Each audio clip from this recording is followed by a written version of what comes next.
What's up mga guys? For today's video nga pala ay magluluto tayo ng mole cricket o araro. Isa na namang exotic food na dinala sa atin ng ating katrabaho para iluto dahil masarap daw to pampulutan guys.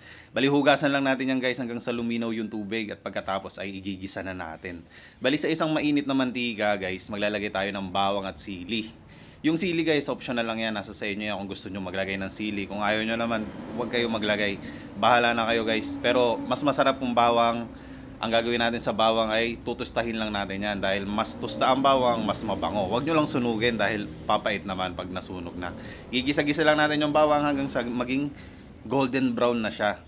Tapos pag nag golden brown na siya, kagaya nito guys, yan, pwede na nating ilagay ang ating mole cricket.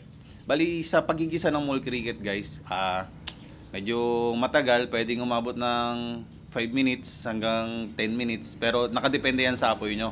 Nasa sa inyo na guys, basta kailangan crispy yung balat ng ating mole cricket para masarap siyang kainin. Dahil para sa akin hindi siya masarap kainin pag malamya siya guys.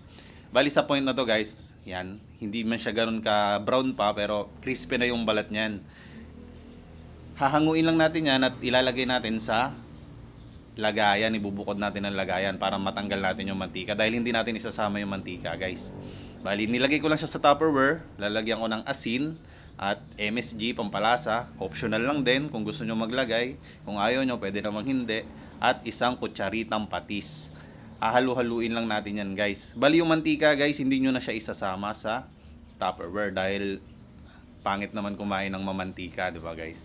Ali, dire-diretso lang tong paghahalo hanggang sa maghalo-halo na yung mga pinaglalagay nating sahog. At yan na nga guys, luto na ang ating mole cricket. Mga time guys. Araro. Oh. Baunin na lang natin yan.